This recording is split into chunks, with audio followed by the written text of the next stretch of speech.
नमस्कार,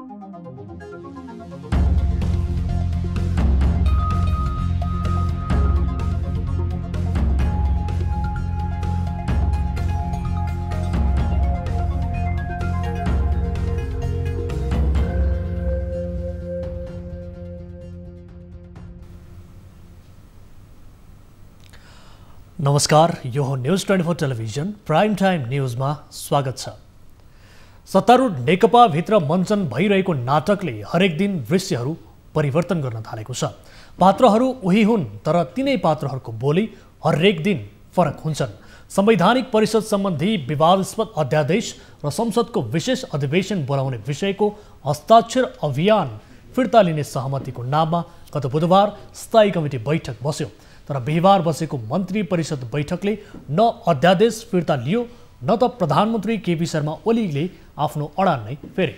अहिले अर्का अध्यक्ष पुष्पकमल दाहाल र वरिष्ठ नेता माधव कुमार नेपाल अटेरी रहेछन्।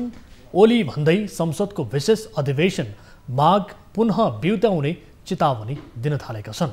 नेकपामा जन्मिएको दुई धारको विवादले राज्यका सम्मानित संस्थादेखि संवैधानिक अङ्गहरूलाई आफ्नो प्रभावमा लपेट्दै गर्दा देश र जनताले कुन हदसम्मको शास्ति भोग्नुपर्ने हो त्यसको हिसाब किताब भने जनताले एक दिन उतार्ने निश्चित छ। अब प्राइम टाइम न्यूजका हेडलाइन्स। संवैधानिक परिषद सम्बन्धी अध्यादेश तत्काल फिर्ता लिन नेकपा अध्यक्ष दाहालको प्रधानमन्त्री ओलीलाई चेतावनी। नेकपामा गुटगत भेला मौलायो। पार्टीभित्र यो सैद्धान्तिक बहस हो कि यो चाहिँ पदका लागि चाहिँ जिना जप्टी हो भन्ने एउटा बहस छ। स्वास्थ्य सामग्री खरिदमा अनियमितता भएको लेखा समितिको निष्कर्ष थप छानबिन गर्न अख्तियार पठाउने निर्णय।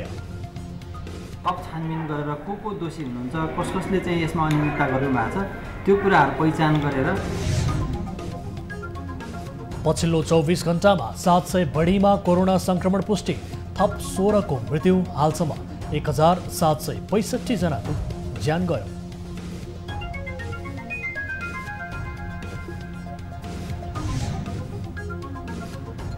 ललिता निवास प्रकरणमा ओहदावालाहरूको सेटिङमा डर लाग्दो भ्रष्टाचार। राजनीतिक आडको बिर्को बन्द हुने वा नहुनेमा संशय पैदा। उनले त ठाडो एउटा प्रस्तावसम्म बनाएको हो, पास गर्ने त मन्त्री परिषद हो। र अमेरिकामा मोडेनाले बनाएको खोपलाई पनि अनुमति आपतकालीन प्रयोग गर्न सकिने। एसियाली देशमा खोप आउन 1 वर्ष लाग्न सक्ने WHO को भनाइ।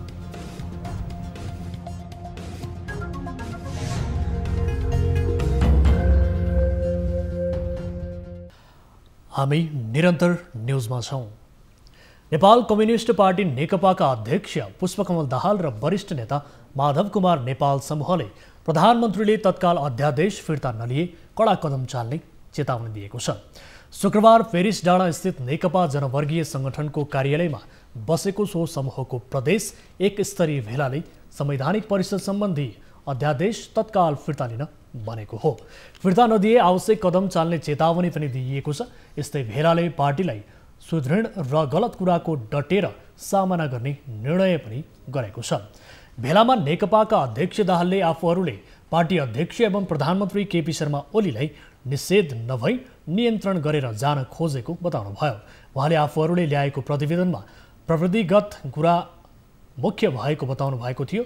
भेलामा सहभागी एक नेताले नेकपा सांसद धर्मशिला चापागाईले भेलामा दाहाल, नेपाल लगायत वरिष्ठ नेता झलनाथ खनालले पनि सम्बोधन गर्नुभएको जानकारी गराउनुभयो। कमरेड माधव कुमार नेपाल, कमरेड झलनाथ खनाल र कमरेड प्रचण्डले अहिले पार्टीभित्र भइरहेको विषयवस्तुहरूको बारेमा हामीले स्पष्ट पार्ने काम गर्नुभयो। र अहिले पार्टीभित्र यो सैद्धान्तिक बहस हो कि यो चाहिँ पदका लागि चाहिँ जिना जप्टी हो भन्ने एउटा बहस छ। अहिले देशमा चाहिँ अनावश्यक हिसाबले यो एउटा पदका लागि र एउटा चाहिँ सामान्य एउटा चाहिँ असन्तुष्टि अभिव्यक्त भयो पार्टीभित्र भन्ने खालका कुराहरू छन्। यसलाई चाहिँ उहाँहरूले आफ्ना ठाउँबाट जो दैनिक उहाँहरू चाहिँ पार्टीभित्र छलफल गरिराख्नु भएको छ। भेलामा प्रदेश 1 का 14 जिल्लाका नेकपा इन्चार्ज, अध्यक्ष, सचिव र सो क्षेत्रबाट प्रतिनिधित्व गर्ने केन्द्रीय सदस्य समेत सहभागी भएका थिए। सत्तारूढ नेपाल कम्युनिस्ट पार्टी नेकपा विवाद कुनै बिन्दुमा पुगेर मिल्ने सम्भावनाहरू न्यून रहेको उनीहरूका गुटगत क्रियाकलापले प्रस्ट्याउँदै लगेको छ। स्थायी कमिटी बैठक जारी नै रहेका बेला गुटका भेला बैठकहरू निरन्तर चलिरहेका छन्। पछिल्लो राजनैतिक घटनाक्रमले नेकपाभित्र देखिएको विवाद नटुङ्गिने गरी बढेकै हो त प्रश्न उठाएको छ। आम कार्यकर्ता माझ पनि गुटको प्रभाव पर्न थालेको छ। केही समय अघिसम्म तीव्र रूपमा अध्यक्ष केपी शर्मा ओली निकटले भेलाहरू गर्दै आएको थियो। अहिले अर्का अध्यक्ष पुष्पकमल दाहाल समूहले यस्ता भेलाहरूलाई बढावा दिएको छ। एक रिपोर्ट। शुक्रबार नेकपा जनसम्पर्क कार्यालय पेरिस डाँडामा अध्यक्ष पुष्पकमल दाहाल, वरिष्ठ नेता माधव कुमार नेपाल समूहले प्रदेश स्तरीय भेला गर्यो। पार्टीभित्र देखिएको विवाद छताछुल्ल भएको बेला यो भेलाले थप शङ्का उपशङ्काहरू जन्माएको छ। केही दिन अघि पार्टीसँग परामर्श नै नगरी प्रधानमन्त्री समेत रहेका अध्यक्ष ओलीले संवैधानिक परिषद सम्बन्धी एउटा अध्यादेश जारी गरेपछि विवादले चर्को रूप लिएको थियो। त्यसअघिदेखि नै पत्रचार विवाद चरम अवस्थामा छँदैछ। यिनै किचलोका बीच नेकपाको एउटा खेमाले प्रदेश नम्बर 1 स्तरीय भेला गरेपछि शङ्काहरूलाई थप बल पुर्याएको छ। यो मात्र होइन, यसअघि बागमती प्रदेश स्तरीय भेला पनि यो समूहले पेरिस डाँडामा नै आयोजना गरेको थियो। त्यस लगत्तै आफू निकटको समूहको विद्यार्थी भेला पनि दाहाल नेपाल समूहले गर्यो। यो समूहले सुरुमा अर्का अध्यक्ष ओली समूहले मदन भण्डारी प्रतिष्ठानका नाममा गरेका भेलाहरूको चर्को विरोध गर्दै आएको थियो। ओलीले पनि भर्चुअल रूपमा यसअघि प्रदेश 1 कै आफू निकट नेताहरूलाई सम्बोधन गरेका थिए। यसको पनि दाहाल नेपाल समूहले विरोध जनाएको थियो। दाहाल नेपाल समूहको गुटगत भेला मङ्सिर 19, दाहाल नेपाल समूह निकट विद्यार्थीहरूको भेला मङ्सिर 20, गोकर्णेश्वरमा काठमाडौँ क्षेत्र नम्बर 3 को भेला मङ्सिर 26, आफू निकटका बागमती प्रदेश स्तरीय भेला पुस 3, प्रदेश 1 स्तरीय भेला। यी बाहेक जिल्ला कमिटीहरूमा पनि छलफलहरू चलाइएका छन्। दाहाल नेपाल समूहले अन्य प्रदेश स्तरीय भेलालाई निरन्तरता दिने बताउँदै आएको छ। ओली समूहको गुटगत भेला साउन 10 मदन भण्डारी फाउन्डेसनको नाममा काभ्रेमा कार्यक्रम। साउनको दोस्रो सातादेखि विभिन्न जिल्लाहरूमा जिल्ला स्तरीय भेला कार्यक्रम। कार्तिक 19 प्रदेश स्तरीय भर्चुअल बैठक। कार्तिक 22 काठमाडौँ जिल्ला स्तरीय भेला। मङ्सिर 27 गण्डकी प्रदेश स्तरीय भेला। ओली समूहले पनि गुटगत भेला छलफललाई तीव्रता दिएको छ। पार्टीका गुटगत भेलाहरूले तीव्रता पाइरहेकै बेला भदौ 26 गतेको स्थायी कमिटी बैठकले प्रतिष्ठान वा समूहका नाममा हुने जुनसुकै भेला छलफललाई बन्देज लगाउने निर्णय गरेको थियो। यो बैठक अघि जसरी भेलाहरू भएका थिए त्यसलाई नेताहरूले मानेका छैनन्। यस्ता भेलाहरू मात्र होइन, तल्लो तहसम्म विवाद उत्कर्षमा पुग्न थालेको छ। शुक्रबार मात्र पनि म्याग्दीमा ओली र दाहाल नेपाल समूहका कार्यकर्ता बीच झडप भएको छ। यसले नेकपा विभाजनको मानसिकता तल्लो तहसम्म देखा परेको छ। प्रमुख प्रतिपक्ष नेपाली कांग्रेसले तत्काल संसदको हिउँदे अधिवेशन बोलाउन माग गरेको छ। संघीय संसद भवन नयाँ बानेश्वरमा शुक्रबार बसेको कांग्रेस संसदीय दल कार्य समिति बैठकले सदनलाई सरकारले बन्धक बनाएको आरोप लगाएको छ। उसले तत्काल संसदको हिउँदे अधिवेशन बोलाउन पनि माग गरेको छ। त्यस्तै बैठकले सरकारले ल्याएको संवैधानिक परिषद सम्बन्धी अध्यादेश संविधानको व्यवस्था, भावना र मर्म विपरीत भएको निष्कर्ष निकाल्दै फिर्ता लिन आग्रह गरेको छ। सरकारलाई सच्याउन चाहिँ राष्ट्रपतिले सुझाव दिने, सल्लाह दिने परम्परा पनि छ, संसारभरि त चलन पनि छ। तर यही अध्यादेश चाहिँ नि केही समय अगाडि ल्याउँदाखेरि सबै राजनीतिक दल र सबै तहबाट कानुन विज्ञहरू, मिडिया, आम जनताले पनि विरोध गरेका कारणले फिर्ता लिएको हो। त्यही फिर्ता लिइसकेका नै अध्यादेश फेरि लाँदाखेरि राष्ट्रपतिजीले त्यति चाहिँ नि चाँडो रिस्पोन्स गरेर स्वीकृत गर्नु यो उहाँको चाहिँ नि कमजोरी हो। कांग्रेस संसदीय दल कार्य समितिले राष्ट्रपति संविधानको संरक्षक भए पनि व्यवहारमा देखाउन नसकेको आरोप लगाएको छ। कोरोनाको महामारी व्यवस्थापन गर्न पनि सरकारले पूर्ण रूपमा असफल भएको कांग्रेसको ठहर छ। त्यस्तै कांग्रेसले ओखु किसानको आन्दोलनलाई समर्थन गर्ने भन्दै ओखु किसानका मागप्रति सरकार गम्भीर भएर तत्काल भुक्तानी गर्ने व्यवस्था गर्न पनि आग्रह गरेको छ। कोरोना भाइरसले विश्व आक्रान्त बनाउँदै गर्दा नेपाल पनि अछुतो हुन सकेन। गत डिसेम्बरमा चीनमा पहिलो पटक देखिएको कोरोना भाइरस नेपालीमा पनि देखिन थाल्यो। चैतसम्म संख्या समेत बढ्न थाल्यो। सरकारले कोरोना भाइरस परीक्षणका लागि किट लगायतका स्वास्थ्य सामग्री खरिद प्रक्रिया अघि बढायो, तर विवाद रहित भने हुन सकेन। केही मन्त्रीकै संलग्नतामा विधि प्रक्रिया मिचेर ओम्नी नामको एक कम्पनीलाई स्वास्थ्य सामग्री खरिद गर्न सरकारले जिम्मेवारी दियो। यसमा व्यापक अनियमितता भएको चौतर्फी आलोचना सुरु भयो। यो विषयले संसदको सार्वजनिक लेखा समितिमा समेत प्रवेश पायो। अहिले लेखा समितिले स्वास्थ्य सामग्री खरिद प्रक्रियामा अनियमितता भएको निष्कर्ष निकालेको छ। एक रिपोर्ट। संसदको सार्वजनिक लेखा समितिले स्वास्थ्य सामग्री खरिद प्रक्रियामा अनियमितता भएको निष्कर्ष निकालेको छ। शुक्रबार बसेको समितिको बैठकले ओम्नी मार्फत खरिद गरेको स्वास्थ्य सामग्री खरिदमा अनियमितता भएको निष्कर्ष निकाल्दै खरिद प्रक्रियामा संलग्नलाई कारबाही गर्न निर्देशन दिएको छ।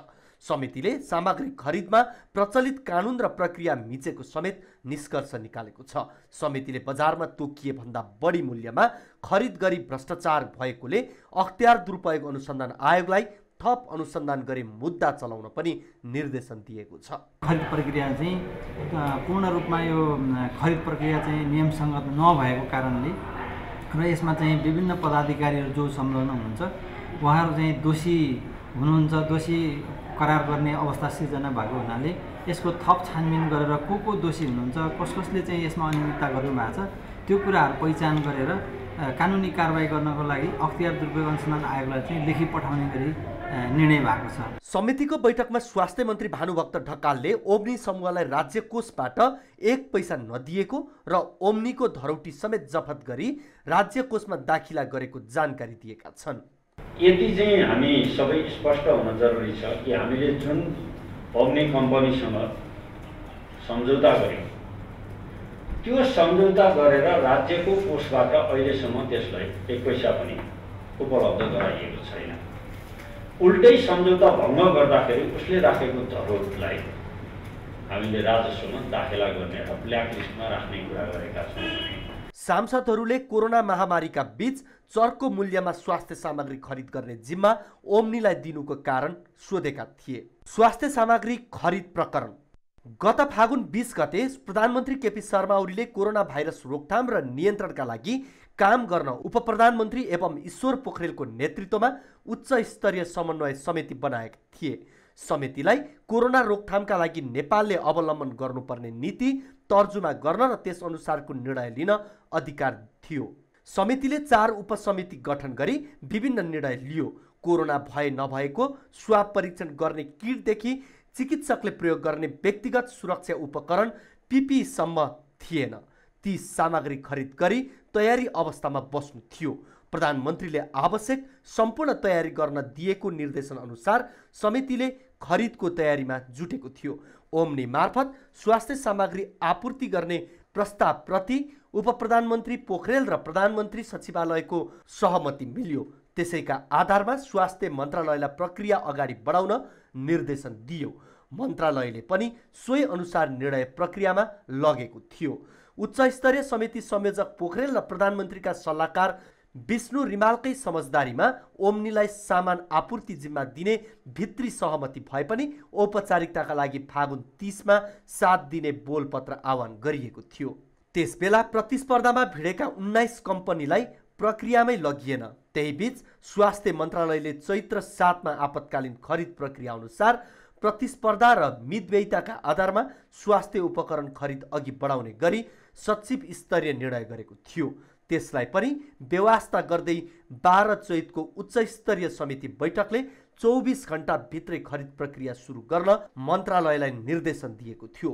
उसले 15 चैत्र भित्रै खरिद गरेर सामान ल्याउन पनि मन्त्रालयलाई निर्देशन दिएको थियो। स्वास्थ्य मन्त्री भानुभक्त ढकालकै संयोजकत्वमा सामान खरिद सम्बन्धी उपसमिति गठन गरिएको थियो। सामान ल्याउन जहाज चार्टर गर्नै परे पनि सरकारले बिहोर्ने सम्मका निर्णय भयो। उच्च स्तरीय समितिले निर्णय गरेपछि स्वास्थ्य सेवा विभागले राजनीतिक नेतृत्वको दबावमा ओम्नीसँग खरिद सम्झौता चैत्र 13 गते गरेको थियो।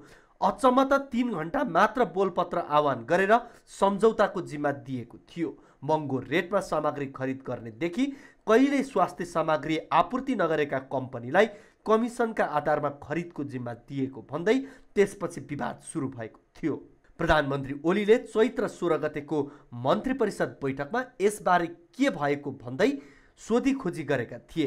त्यसपछि प्रधानमन्त्री ओलीले ओम्नीसँगको सम्झौता खारेज गरी सरकारबाट सरकार G2G मार्फत खरिद गरी त्यसको जिम्मा नेपाली सेनालाई गर्न लगाउने निर्णय लिएका थिए। मुलुकमा थप 782 जनामा कोरोना भाइरस अर्थात् कोभिड-19 को संक्रमण पुष्टि भएको छ। पछिल्लो 24 घण्टामा 5706 जनाको कोरोना परीक्षण गर्दा सो संख्यामा संक्रमित थपिएका हुन्। स्वास्थ्य तथा जनसङ्ख्या मन्त्रालयका अनुसार पछिल्लो 24 घण्टामा देशका विभिन्न भागमा 700 संक्रमित थपिएसँगै नेपालमा संक्रमितको कुल संख्या 2,52,474 पुगेको छ। यसैगरी काठमाडौँ उपत्यकामा पछिल्लो 24 घण्टामा थप 287 जना संक्रमित फेला परेका छन्, जसमा 121 महिला र 166 पुरुष रहेका छन्। यो सँगै काठमाडौँ उपत्यकामा संक्रमितको कुल संख्या 1,18,722 पुगेको छ। काठमाडौँमा मात्रै संक्रमितको कुल संख्या 94,271 जना, ललितपुरमा 14,723, भक्तपुरमा 8,598 पुगेको छ। कोरोना भाइरसको संक्रमणबाट पछिल्लो 24 घण्टामा देशभर 1,029 जना निको भएर घर फर्किएका छन्। मन्त्रालयका अनुसार पछिल्लो 24 घण्टामा देशभरबाट 129 जना निको हुँदा डिस्चार्ज हुनेहरूको कुल संख्या 2,41,392 पुगेको छ। निको हुनेको कुल संख्या प्रतिशतमा 95.6% रहेको छ। यस्तै देशभर सक्रिय संक्रमितहरूको संख्या 9,317 रहेको छ। यसैगरी क्वारेन्टिनमा रहनेको संख्या 427 रहेको छ। पछिल्लो 24 घण्टामा देशभर 5,706 जनाको PCR परीक्षण हुँदा हालसम्म कुल 18,71,430 जनाको PCR विधिबाट परीक्षण भएको छ। यसैगरी पछिल्लो 24 घण्टामा 16 जना संक्रमितको मृत्यु हुँदा नेपालमा कोरोना संक्रमणबाट मृत्यु हुनेको संख्या 1,765 पुगेको छ। ललिता निवास जग्गा प्रकरणले खोलेको भन्दा ठूलो रहस्य हो नेपालमा भ्रष्टाचार संस्थागत गर्न सरकारी निकायहरूको नै सबैभन्दा बढी सक्रियता छ। जति लुकाए पनि जति ढाँटे पनि अब नछोपिने गरी सार्वजनिक भएको यो रहस्यको अन्त्य कसरी हुन्छ भन्नेतर्फ नै अहिले सबैको ध्यान खिचिएको छ, जसले नेपालमा भ्रष्टाचारका लागि सरकारी र राजनैतिक आडको बिर्को बन्द गर्छ या गर्दैन भन्ने संशय पनि पैदा गरेको छ। एक रिपोर्ट। सरकारी जग्गाको रूपमा रहेको ललिता निवास प्रकरणको रहस्यको गाँठोहरू फुक्दै जाँदा एकपछि अर्को गर्दै नेपाली राजनीतिमा परिचित र स्थापित व्यक्तिहरूको अनुहार उदाङ्गो हुँदा महत्त्वपूर्ण सरकारी निकाय र समाजका लब्ध प्रतिष्ठित भनिएका व्यक्तिहरू पनि तानिए। भूमाफियाको बिगबिगी र षड्यन्त्रले सरकारी एवं सार्वजनिक सम्पत्तिहरू खुम्चिँदै गर्दा ललिता निवास प्रकरण सरकारी सम्पत्ति रक्षाका लागि कोसेढुङ्गा साबित हुने सम्भावना छ। अख्तियार दुरुपयोग अनुसन्धान आयोगका पूर्व प्रमुख आयुक्त दीप बस्नेत नै कारागार चलान भएपछि मुद्दा लागेका र छिनोफानो नबाँकी अन्यको बारेमा कुन हकको फैसला हुन्छ, त्यसले पनि नेपालमा सरकारी र राजनीतिक शक्तिको आडमा गरिने भ्रष्टाचारको बारेमा नाजिर स्थापित हुने सम्भावना बलियो देखिएको छ। यदि चाहिँ दीप बस्नेत मुसिन्छन् भने त्यहाँ तपाईँको चाहिँ मतलब के भने मन्त्री को थियो त्यो पनि मुसिनु पर्यो, मुख्य सचिव लीलामणि पौडेल थिए तिनी पनि मुसिन पर्यो, मन्त्री परिषदका प्रधानमन्त्री माधव कुमार नेपाल छन् तिनी पनि मुसिन पर्यो। किनभने उनले त ठाडो एउटा प्रस्तावसम्म बनाएको हो, पास गर्ने त मन्त्री परिषद हो नि। त्यस कारणले यो मन्त्री परिषदलाई बाइपास गरेर, मन्त्रीहरूलाई बाइपास गरेर, मुख्य सचिवलाई बाइपास गरेर उनलाई मात्रै मतलब जो समातिएको छ त्यो चाहिँ नि कानुनी रूपमा कमजोर छ। छोराको नाममा खरिद गरेको र सरकारलाई जग्गा फिर्ता दिएको भन्दै अर्थमन्त्री विष्णु पौडेलको 7 खत माफी गरियो।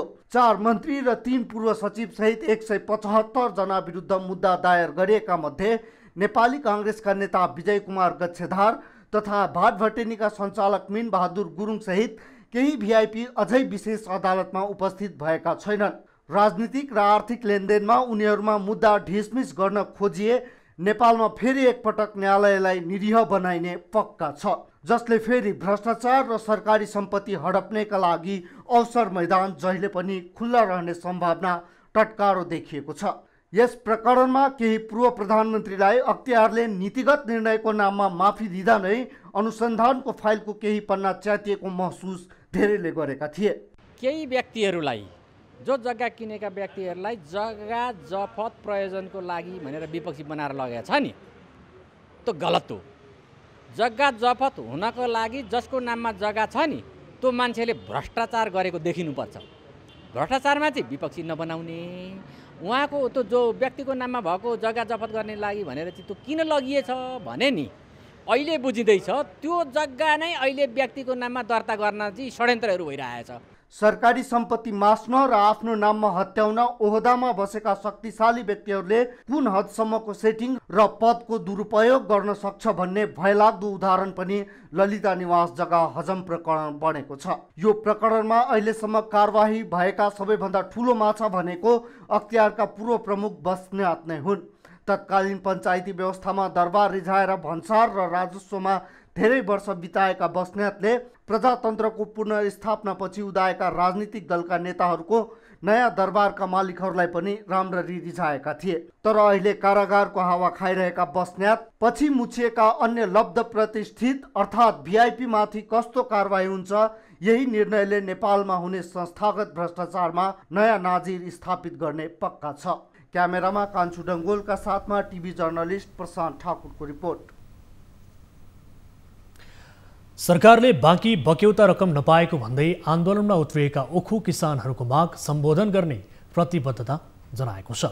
बक्यौता भुक्तानी नपाएर आन्दोलनमा उत्रिएका उखु किसानहरूको माग सुन्न मन्त्रीदेखि विपक्षी दलका नेताहरूसम्म काठमाडौँको माइती घरमा पुगेका थिए। उनीहरूले किसानहरूको कुरा सुनेका थिए। उद्योग मन्त्री लेखराज भट्ट र सङ्घीय मामिला तथा सामान्य प्रशासन मन्त्री हृदयेश त्रिपाठी आन्दोलन स्थल पुग्नु भएको थियो। त्यसअघि प्रमुख प्रतिपक्ष दलका वरिष्ठ नेता रामचन्द्र पौडेल पनि पुग्नु भएको थियो। उद्योग मन्त्री भट्टले किसानका मर्का आफूहरूले बुझेको भन्दै बक्यौता रकम दिलाउने प्रतिबद्धता जनाउनु भयो। उहाँले बक्यौता भुक्तानी नगर्नेलाई कडा कारवाही गर्ने प्रतिबद्धता पनि जनाउनु भएको थियो। र हरेक कानुनी प्रक्रियाहरू कता के समन्वय गर्नुपर्छ, गृहसँग कहाँ गर्नुपर्छ। हामी अस्ति नै गृह मन्त्रालयमा गृह मन्त्रीको नेतृत्वमा माननीय सङ्घीय मामला मन्त्री, कृषि मन्त्री सहित बसेर अब चाहिँ किसानलाई बक्यौता नदिने कुनै पनि उद्योगीलाई छोड्नुहुन्न, कानुनी प्रक्रियामा लिनुपर्छ।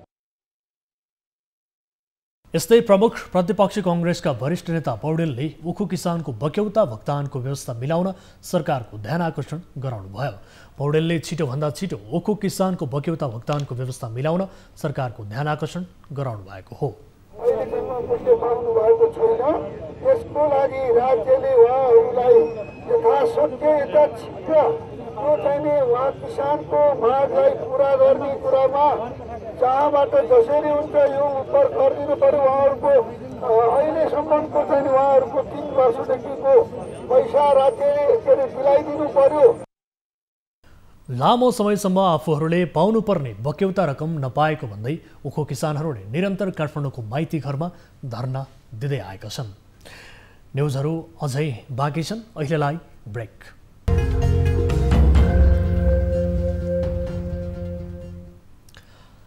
हामी निरन्तर न्युजमा छौँ। स्थानीय सरकार बनेसँगै धेरैलाई आशा थियो अब दुःख कष्टका दिन गए। सिंहदरबार गाउँमै आयो। अब त स्वास्थ्य, शिक्षा, यातायात, विद्युत, खानेपानी लगायतका सुविधा सहजै पाइन्छन्। तर पछिल्लो समय केन्द्रबाट गाउँमा गएको सिंहदरबारमा सिंह भित्रिएपछि स्थानीयहरूलाई ठूलो समस्या भएको छ। यस्तै समस्या महोत्तरीको बर्दिवासमा पनि रहेको स्थानीयले गुनासो गरेका छन्।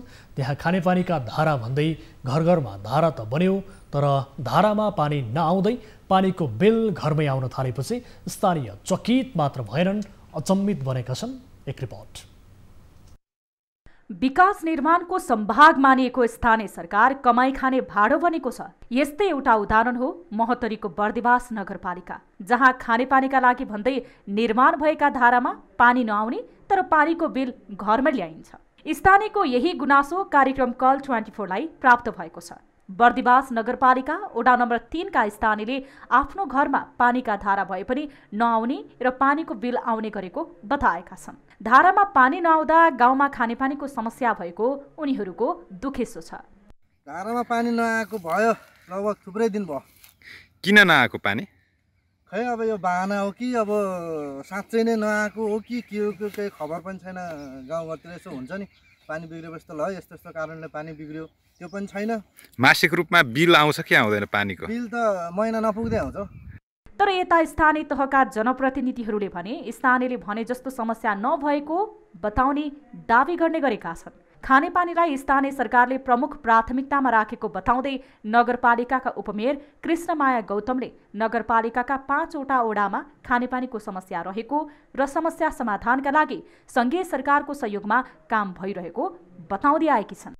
खानेपानीको मोटर बिग्रिएर समस्या भयो भन्ने खालको पनि आएको छ। त्यही पनि अब के हो त भने अब अहिले यो चाहिँ सङ्घीय सरकारबाट नै पैसाहरू थुप्रै अहिले परेको छ कि खानेपानी सिँचाइको लागि चाहिँ 3 करोड कि यस्तै पैसाहरू विनियोजन भएको छ। त्यो पैसा चाहिँ जम्मा यो 5वटा वडामा चाहिँ अहिले अस्ति भर्खरै हाम्रो बैठक पनि बसेको थियो। खानेपानीको चाहिँ समिति पनि बनेको छ।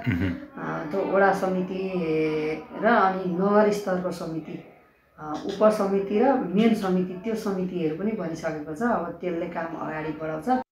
स्थानीयले भोगिरहेका समस्यामा राजनीतिक दलको तछाड मछाड र खिचातानी प्रमुख कारण मानिएको छ। घरमा खानेपानीको लागि भन्दै धारा निर्माण भए पनि पानी नआउँदा त्यहाँका स्थानीय इनारको पानी खान बाध्य बनिरहेका छन्। आधा घण्टाको बाटो हिँडेर खोलाको पानी खानुपर्ने बाध्यता पनि उस्तै छ। पानीका लागि यति धेरै दुःख गरिरहेका स्थानीयलाई खानेपानीको बिल आउँदा थप पीडा हुन्छ।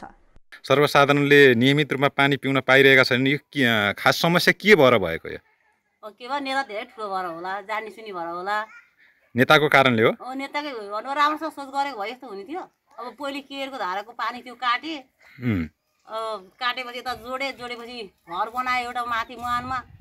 त्यो 2-4 दिन आउँदै जाँदै गरे। अब भन्छन् डाइरेक्ट जोडेको भन्छन्, कोही हो कि होइन डाइरेक्ट जोडेर मोटर पिजाले भन्छन्। अब के हो कुरो त्यो चाहिँ गएको छैन हामी हेर्नलाई।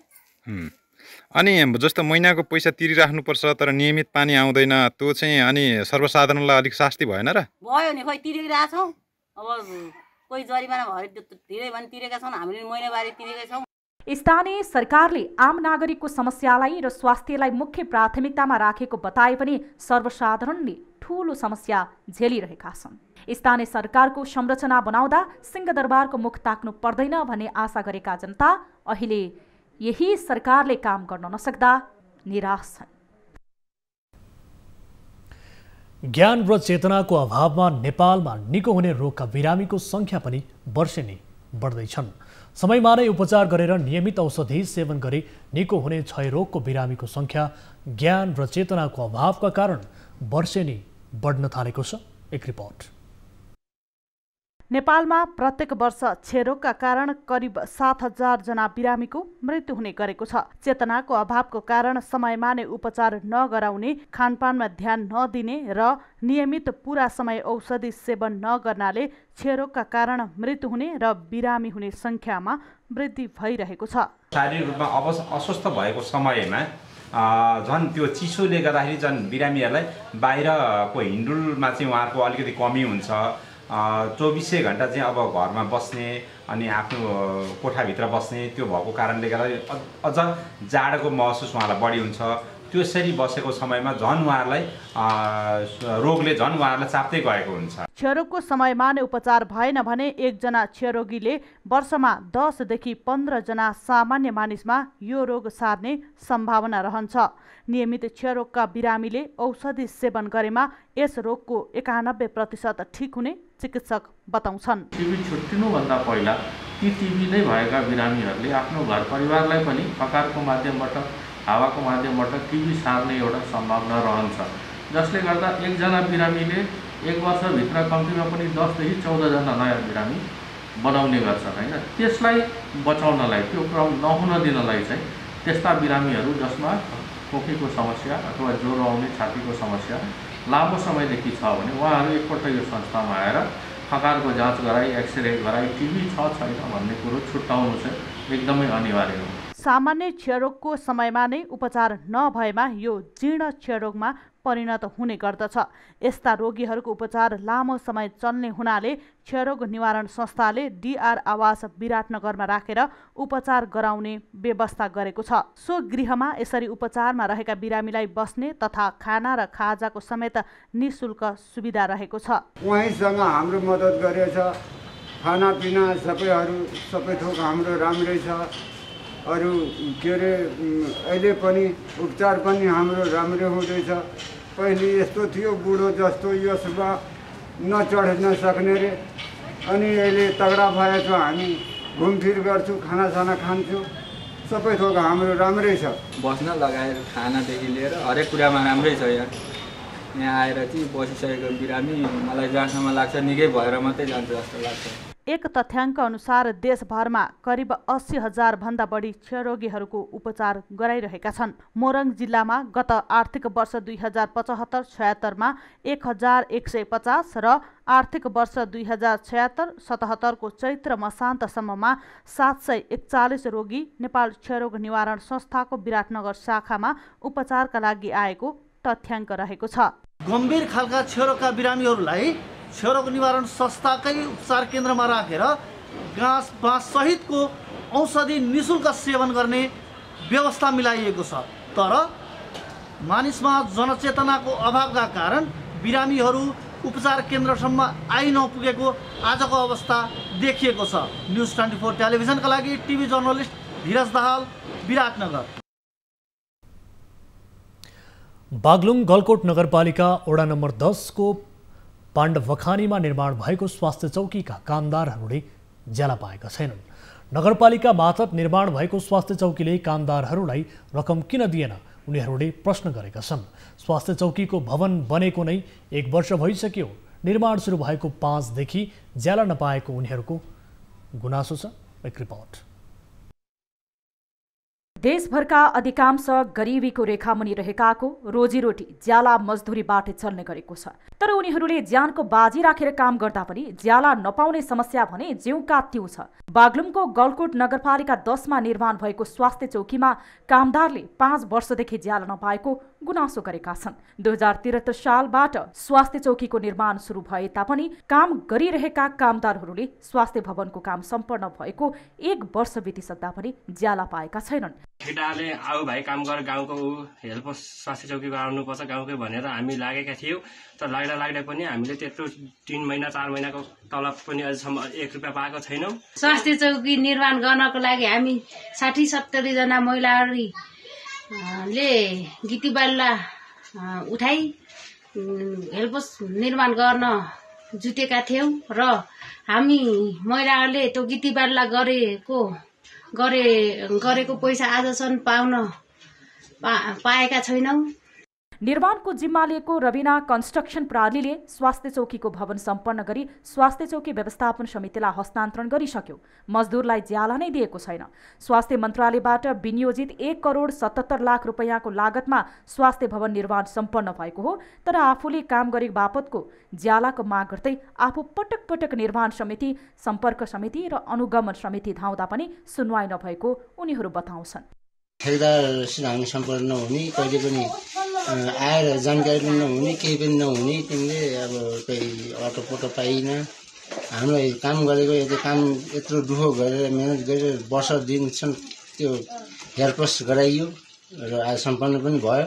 तर ठेकेदारको अटोपटो भएन र पैसाको जानकारी पनि भएन, पैसा पाइएको छैन अहिलेसम्म। हामी दुखी गरिबले काम गरेको चिज। पाण्डवखानीको स्वास्थ्य चौकीमा हामी अब 50-60 जना महिलाहरूले काम गरिरहेका थियौँ।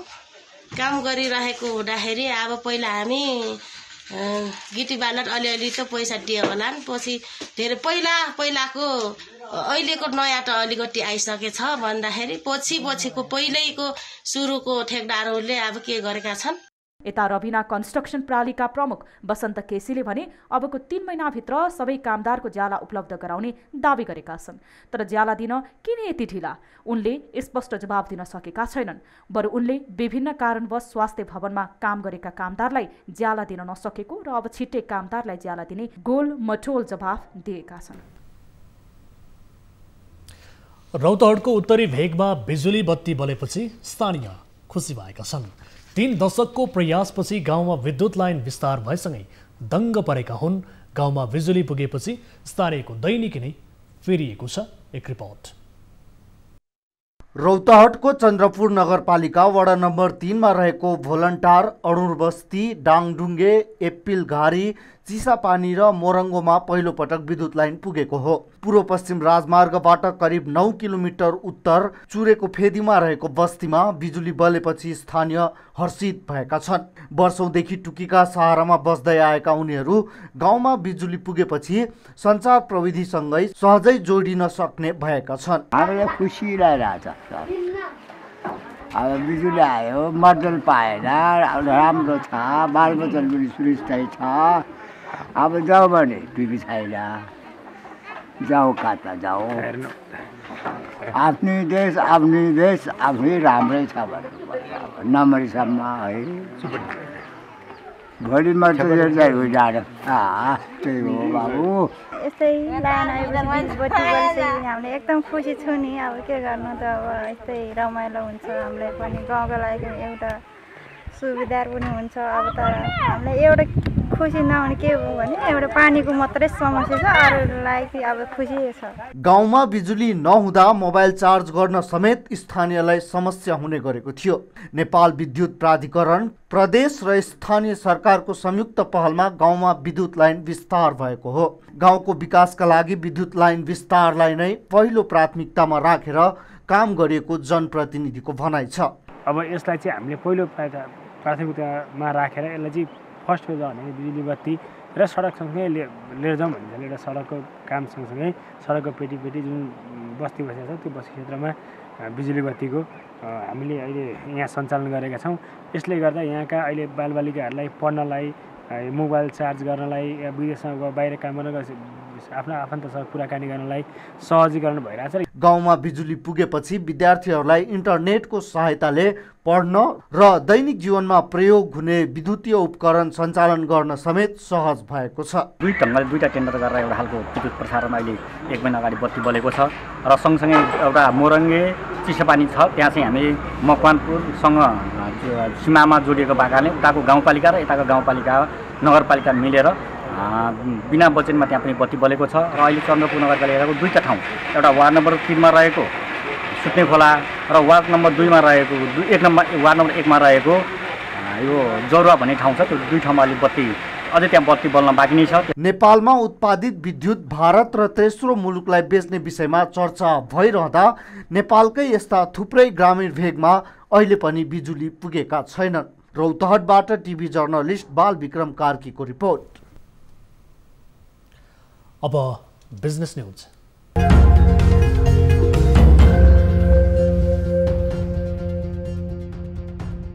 आइएमई ग्रुपले विदेशमा कोरोनाबाट ज्यान गुमाएका मृतकका परिवारलाई आइएमई भरोसा कोषको रकम वितरण गरेको छ। शुक्रबार आइएमई ग्रुपका अध्यक्ष तथा नेपाल उद्योग वाणिज्य महासंघका वरिष्ठ उपाध्यक्ष चन्द्रप्रसाद ढकाल र आइएमईका प्रबन्ध निर्देशक हेमराज ढकालले संयुक्त रूपमा मृतकका परिवारलाई चेक हस्तान्तरण गरेका हुन्। विदेशमा कामको सिलसिलामा कोभिडबाट मृत्यु भएका श्रमिकका परिवारलाई आइएमई समूहले भरोसा कोष मार्फत सहयोग रकम तथा चेक हस्तान्तरण गरेको हो।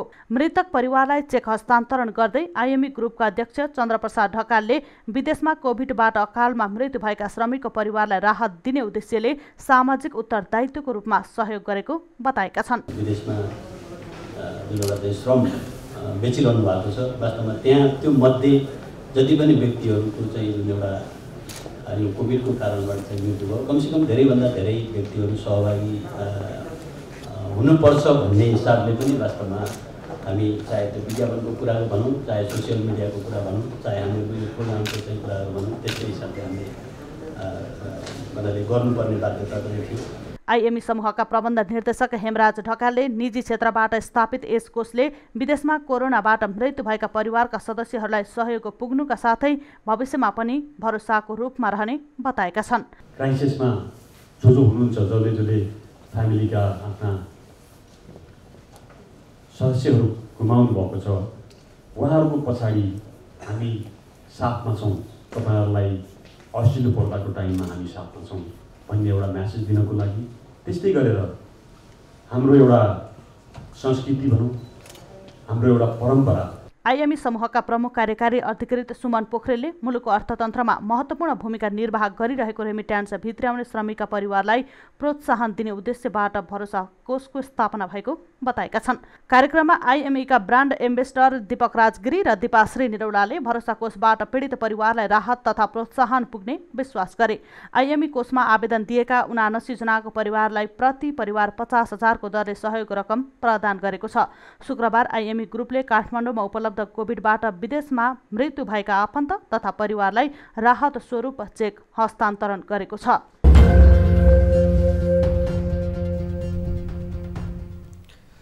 न्युजहरू अझै बाँकी छन्, अहिलेलाई ब्रेक।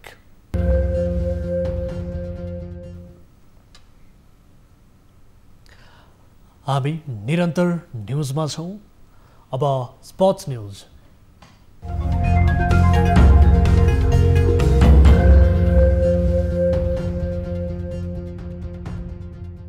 पल्सर स्पोर्ट्स अवार्डको पिपल्स चोइस विधाका 5 जनाको नाम सार्वजनिक गरिएको छ। आयोजक नेपाल खेलकुद पत्रकार मञ्चले शुक्रबार पत्रकार सम्मेलन गर्दै पौडीकी गौरीका सिंह सहित वर्षका 5 चर्चित खेलाडीको सूची सार्वजनिक गरेको हो। पिपल्स चोइस विधामा पौडीकी गौरीका सहित करातेका मण्डेकाजी श्रेष्ठ, भलिबलकी अरुणा शाही, बास्केटबलकी सदिना श्रेष्ठ र फुटबलकी सावित्रा भण्डारी परेका छन्। गत वर्ष घरेलु खेलकुदमा प्राप्त सफलता र चर्चाका आधारमा 5 खेलाडी छनौट गरिएको आयोजक संस्थाका सचिव तथा खेलाडी छनौट समितिका संयोजक गोविन्द रेग्मीले बताउनु भयो। मनोनयनमा परेका खेलाडीको उत्कृष्टताको छनौट भोटिङ, फेसबुक लाइक, आयोजक संस्थाका पत्रकारको भोट र राष्ट्रिय संघका मुख्य प्रशिक्षकको भोटका आधारमा हुनेछ। भोटिङ ई सेवाको एप डाउनलोड गरेर खेलाडीको प्रोफाइलमा गएर भोट गर्न सकिनेछ। भोटिङ शुक्रबारबाटै सुरु भई पुस 27 गते राति 12 बजेसम्म खुला रहने बताइएको छ। घरेलु खेलकुदको लोकप्रिय र प्रतिष्ठित अवार्ड मानिने पल्सर स्पोर्ट्स अवार्डको 17औं संस्करण यस वर्ष पुस 28 गते आयोजना हुँदैछ।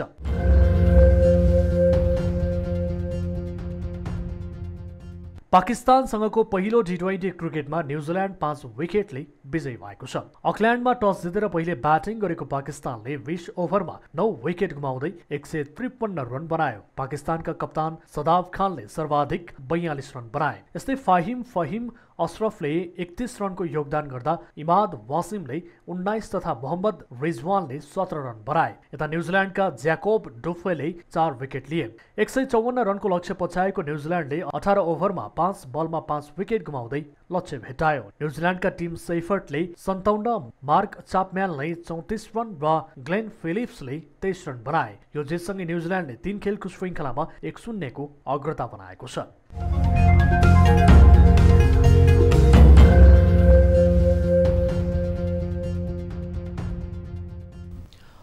अब विद्या बस्नेतका साथमा फटाफट न्युज।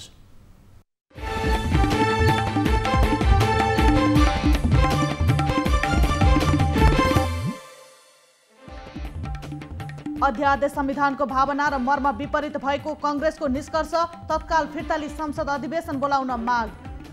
टिकापुर घटनामा दोषी रेशम चौधरीमाथि जन्मकैद फैसला उच्च अदालतबाट सदर। यसअघि कैद मुक्त भएका लक्ष्मण चौधरीलाई पनि जन्मकैदको सजाय तोकियो। सर्वोच्च अदालतले सभामुख सापकोटा सम्बन्धी मुद्दा आज हेर्न नभ्याइएको सूचीमा। सभामुख सापकोटामाथि काभ्रेका तत्काली एमाले नेता अर्जुन लामाको हत्याको आरोप। स्वास्थ्य सामग्री खरिदमा अनियमितता भएको लेखा समितिको ठहर, थप छानबिन गरी कारबाही गर्ने जिम्मा अख्तियारलाई दिइयो।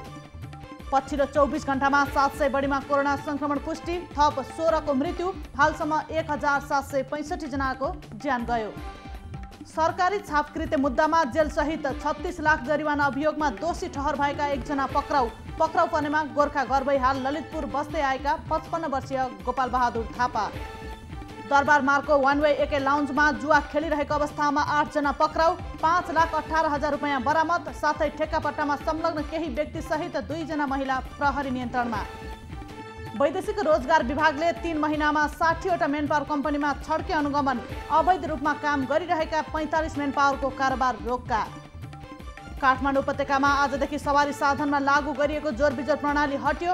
स्वास्थ्य मापदण्ड पालना नगरी गाडी चलाए कारबाही गरिने। उदयपुरको त्रियुगा नगरपालिकामा 13 वर्षीय छोरीलाई बलात्कार गरेको अभियोगमा 40 वर्षीय बाबु पक्राउ। प्रहरीमा छोरी बलात्कार गरेको निवेदन गरेपछि आजै पक्राउ गरी अनुसन्धान सुरु। अत्याधिक चिसोले मध्य तराईको जनजीवन प्रभावित, 4 जनाको मृत्यु, घुरमा आगो ताप्ने क्रममा जलेर अन्य 5 जना घाइते। श्रीराम सुगर मिलले उखु किसानको भुक्तानी आजदेखि दिने, पुस 8 भित्र सबै भुक्तानी गर्ने उद्योगको बाचा। संघीय मामिला तथा सामान्य प्रशासन मन्त्रालयद्वारा कर्मचारी फिर्ता पठाएका 35 स्थानीय तहलाई गरियो कारबाही, कुल 1,88,18,800 रुपैयाँ अनुदान कट्टा। 70 लाख नदिए साथीकै अर्धनग्न तस्बिर सार्वजनिक गर्ने धम्की दिने एक पुरुष पक्राउ पर्नेमा विराटनगर घर भई हाल काठमाडौँ बुढा नीलकण्ठ बस्ने 33 वर्षीय सुमन रेग्मी। चर्को पार्किङ शुल्कको विरोधमा पोखरा महानगरपालिकाको गेट अगाडि विरोध प्रदर्शन, पोखरावासीले देखेको स्मार्ट पोखराको सपना तुहाइदिएको स्थानीयको आरोप। काम ढिला भएको भन्दै सेवाग्राहीद्वारा पर्वतको मालपोत कार्यालयमा तोडफोड, कार्यालयका विभिन्न कक्षमा प्रवेश गरी तोडफोड गर्ने 30 वर्षीय सुमन बहादुर खत्री प्रहरी नियन्त्रणमा। मुगुमा जनता आवास कार्यक्रम अन्तर्गतका निर्माणाधीन घरहरू बजेट अभावका कारण अलपत्र, लाभग्राहीले घर निर्माण सुरु गरेको 3 वर्ष बितिसक्दा पनि अन्तिम किस्ता पाएनन्। सरकारले अब माउन्टेन गाइडलाई समेत आधिकारिक लाइसेन्स वितरण गर्ने, लाइसेन्स नलिएका व्यक्तिले हिमाल आरोहणको काम गर्न नपाउने। सत्तारूढ नेकपाको विवाद जिल्ला तहका विद्यार्थीसम्म, म्याग्दीमा गुटगत भेला गरेको भन्दै प्रधानमन्त्री एवं पार्टी अध्यक्ष केपी शर्मा ओली पक्षका विद्यार्थी नेताद्वारा झडप। कोरोना महामारीका कारण चैत्र पहिलो सातादेखि बन्द भएका मस्जिद तथा मद्रासाहरू खुल्ला, 9 महिनापछि राजधानीका मस्जिदमा सामूहिक नमाज पढ्दै। विश्वका 100 उत्कृष्ट नर्स तथा मिडवाइफको सूचीमा नेपालका 4 जना छनौट, 2 जना नर्स तथा 2 जना मिडवाइफहरू 100 उत्कृष्ट नर्स तथा मिडवाइफको सूचीमा पर्न सफल। अमेरिकामा भीषण हिम आँधी, 2 को मृत्यु, 6 करोडभन्दा बढी मानिस प्रभावित। फ्रान्सेली राष्ट्रपति इमानुएल म्याक्रोलाई पनि कोरोना पोजिटिभ, कैयौं उच्च अधिकारी आइसोलेसनमा। र नाइजेरियामा बन्दुकधारीले विद्यालयमा आक्रमण गरी बेपत्ता पारिएका 344 जना अपहरित विद्यार्थी मुक्त, उनीहरूलाई स्वास्थ्य उपचार गराई परिवारको जिम्मा लगाइने।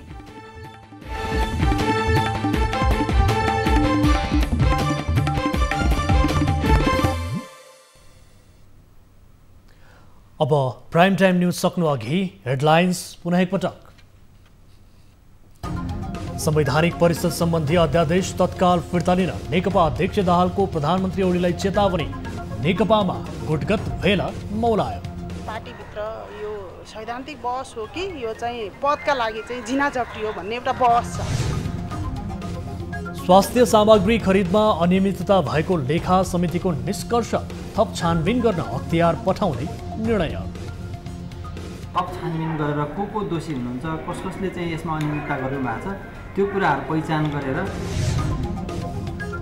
पछिल्लो 24 घण्टामा 700 बढीमा कोरोना संक्रमण पुष्टि, थप 16 को मृत्यु, हालसम्म 1765 जनाको ज्यान गयो।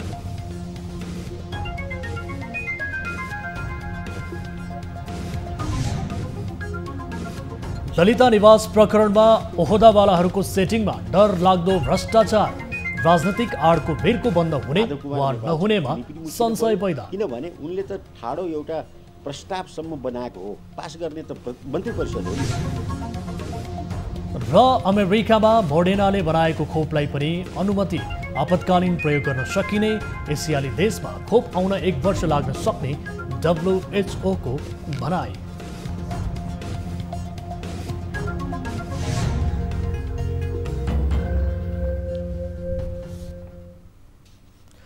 प्राइम टाइम न्यूज अहिलेलाई यति नै। जाँदा जाँदै ताली र गालीका लागि हाम्रो प्रश्न, उखु किसानले आफ्नो उधारो पैसा पाउँछन् कि भन्नेले तालीमा र यसपालि पनि पैसा पाउने छाड देखिँदैन, गाह्रो छ भन्नेले गालीमा हाम्रो पात्रको एप मार्फत आफ्नो मत राख्न सक्नुहुनेछ।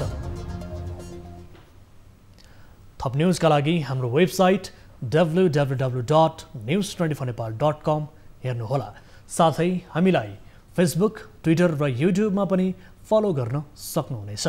यस्तै मोबाइल, भाइबर र इमेलबाट न्युज 24 को हेल्प डेस्कमा कुनै समस्या र गुनासो छ भने टिपाउन सक्नुहुनेछ। हामी निरन्तर न्युजमा छौँ। नमस्ते।